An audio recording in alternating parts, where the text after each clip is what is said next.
Hi everyone, this is Christine from Polyglot Stories. I'm here today with Luca from LucaLampariello.com. Luca is my senpai, is a way more experienced polyglot and he's more organized. I would debate that, I would Really? debate that. Yeah, because you've been, traveling all around the world, you've been learning a lot of languages, so I think you're as experienced as I am. I just thought it would be very interesting to actually compare our way of studying languages. We probably have things in common and things that we do differently. I think there isn't like one right method of studying languages, and it's good to find your way of studying a language. Right, but we want to give a few different perspectives. Yeah. So one of the questions that people ask me all the time, and I'm pretty sure, Christine, that they ask you as well, is what is the very first thing that you do when you start learning a foreign language? To answer this question, we will go over 5 steps on how to start learning a foreign language. If you want to know details about these steps, do watch the video till the end. As far as I'm concerned, I always decide a date in advance, that is a time when I'm going to start learning a language, and normally it's September. Why September? It's because I started learning languages myself at the age of 15 when I started learning German, and I started in September, which is, I don't know about France, but that's the beginning of the school year, and that has become a tradition for me. So every September I start learning a new language, 1 or 2 languages. In 2020 I'm probably going to start Turkish and Romanian. I'm gonna start learning again. Both at the same time? Both at the same time. Okay. Yes. Cool. And that's the very first thing that I do. What about you? What is it that you do? The first thing that I do is I research. I don't set a date because Right. I just start whenever I feel like it. On the spur of the moment. Like, hey, Exactly. Today I'm I'm like, learn, hey, I'm just Tibetan. gonna learn. Yeah. Right. Let's say I want to learn Tagalog. Then I'll just start with searching Tagalog I will just Google it. I will search information about Tagalog, what kind of language it is. Like, for example, that's what I did for Arabic, because I didn't know if I should start with standard modern Arabic or if I should start with a dialect. And if I do start with a dialect, what dialect would I choose? Is it easy or not to find resources and things like that? And so for Tagalog, what I would do is first Google information about the language, and then I would search things like learn Tagalog. So I would Google that and go into forums and all and see what are the books and series and stuff like that people recommend. I would also search learn Tagalog on YouTube, and I would try to find educational videos where they teach you Tagalog, but I would also try to find videos in Tagalog. So just to have comprehensive input. Comprehensible input refers to language that can be understood by listeners despite them not understanding all the words and grammatical structures in it. It's like when you don't know the words of a sentence, but you still kind of get the meaning of that sentence thanks to intonation, facial expressions, or context. That's the short definition.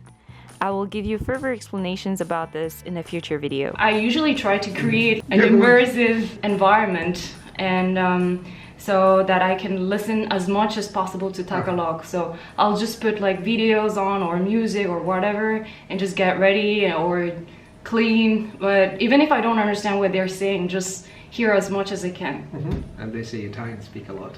I'm kidding. So how much time do you spend researching on the language before you actually start learning it? Or if that means that you already started learning it? So when you start looking at how the language works in these forms, etc. Usually I start the same day, I guess, because I get really, really excited. It's a new language and Right, so for you mean you do research and you start the very same day? Yeah, I think so. And I usually start with a self-teaching book. How do you start with Korean, for example? For Korean, I also started with a self-teaching book, and it was Teach Yourself.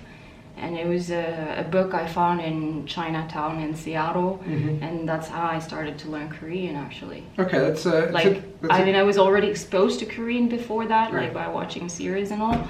But it's when I started with that book that I started to understand the grammar and stuff like that. Right, and one other thing that I do, which leads to the following point, is that I always learn with one resource.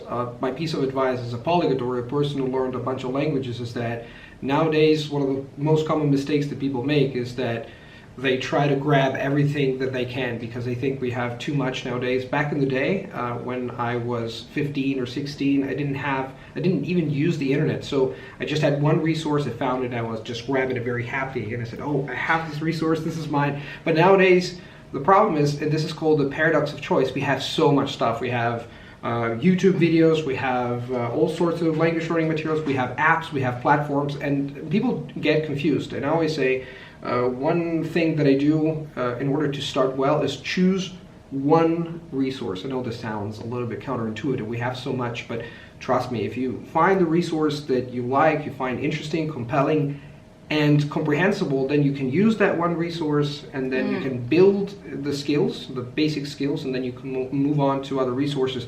And that's the moment where you can start, I don't know, watching dramas in the language, TV dramas, TV series, etc., etc. But this is what I normally do, is choose one resource and then, learn the Same basics. here, I guess. I mean, I do search a lot of resources just for comprehensive input, but other than that, if it's like studying, I just stick to one or two resources.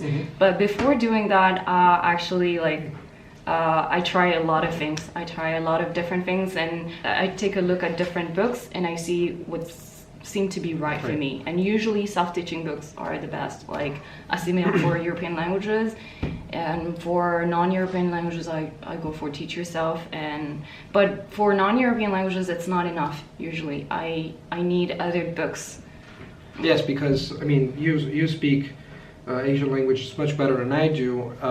I speak Mandarin Chinese and Japanese, but I found out that for some languages, actually other resources that I normally use and they work really well for European languages do not work with Asian languages. Right. And the third point that I want to emphasize, and I'm really interested in this because I've never asked you this question, is what do you actually do with this stuff? Because one thing is to have the book, and what really makes a difference is how you use it. I'm going to tell you how I use it, but first I want to hear how you use it.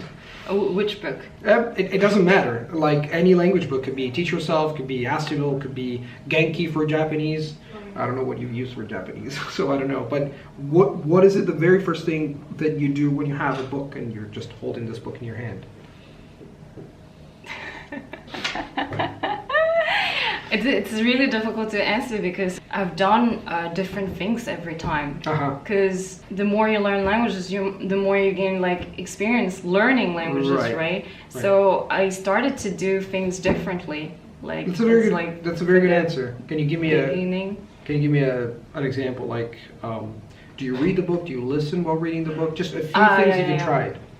I usually read and listen to the audio at the same time. At the same time, okay. Yeah. And do you do it multiple times, or do you do it? Yeah, I do. Of course, I do it multiple times. And how do you go about decoding the text? Because I have the translation of my target language. So you use language material that has two languages. Right. At least two languages. So you never use monolingual books. Not at the beginning, for sure. Okay, very good. How I use, as far as I'm concerned, I use books in the following way. I take the native language, I take the target language, and I switch between these two languages. I translate from the target language into my native language, and from my native language into the target language. And by doing that, I basically absorb the patterns, the grammar patterns and the phonetic patterns of the language.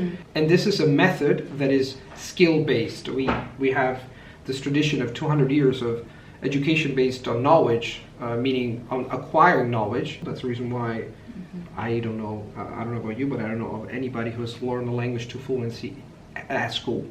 And what I do is that I make sure that I learn the basic skills of speaking a language with a few words, and then I build upon that. While at school, the tendency is to learn a bunch of grammar patterns or grammar rules and vocab, but then you cannot string sentences together. So that's what I try to avoid at all costs. And I guess you do the same, maybe consciously and or unconsciously. Yeah, I do the same, but I know that you write sentences, like when you I do. Yes, I do. I type more than write. I type, like, with the computer. Oh, okay, you type. I did not know that. I thought you New discovery. Yeah. No, I just do that in my mind. So Right. I'm gonna read a sentence in Russian, for example, and then I'm gonna read it in French or English, and then I'm gonna compare, and I'm gonna see if I understand, and then I'm gonna try to see what words correspond to what word, and then I'm gonna read the sentence again. I'm just identifying each word, and when I think that I understood the sentence, I just go to the next one. Right, but you Something don't. like that. So you do translate mentally or not? Yeah, mentally I translate. So you do translate too. Yeah. You just do it mentally. So what I about do it mentally. what about learning the spelling? How do you learn the spelling if you don't write or practice the spelling? That's why my writing skills are weak. Right. One of the things I do, and I think that what she does is wonderful, because by translating you learn not only the words but also the structure. But the reason why I write things down, or better, I type, is because by typing, when I translate back into my target language, I also learn the spelling. I make a lot of spelling mistakes, and I realize the mistakes that I make by translating back. Right. I think Luca is perfectly right about the spelling thing, but there is an advantage to proceed the way I proceed. Because doing a lot of the same thing helps you improving one skill in particular, and at the beginning of learning a language, I like to get a feeling of the language. In the case of non-European languages, writing down the sentences slows down my absorption of the language, and that's why I personally prefer not to focus too much on my writing skills at the beginning, although I do learn the scripts right from the beginning. The thing is, like, I'm too impatient. Right. Like, I've noticed that. In 6 years, I've known her for 6 years. She's I'm kidding. So when I'm reading a text, I'm trying to absorb as much vocab as possible. Right. Like I'm trying to read a lot of text, and I'm like I need to know more. Bring it out. Yeah, I'm like, exactly. I'm like, bring it on. I want to be like immersed and know as many words as possible. And this might seem counterintuitive to many people, but it's easier for me to memorize words when there are too many of them. Right. It's easier for me to memorize 200 words in a text than 50 words in a list. Right. Makes sense. Yeah. Makes sense. But for a lot of people, it doesn't. Right. It's true. To each his own, as they say. Everybody learns in a different way. So, to sum up, first you need to set a starting date. This can help you with planning your language learning journey. Second, research information and resources, so you have everything you need to get you started well. Third, create an immersive environment at home. Listen to a lot of content in your target language. Fourth, stick to one main resource, especially at the beginning, so that you don't lose focus and don't get overwhelmed. Fifth, use translation to learn new words and grammar patterns. Translation is a great tool to learn vocab and grammar in context. So that's it. We answered the question, how do you start learning a language? Let us know what you think about this and how you personally start learning a language. We would be curious to know, right? Yep. Luca covers a lot of topics about language learning, so check out his channel. It's like really, really interesting, and you're probably gonna learn a lot. Thank you, Christine.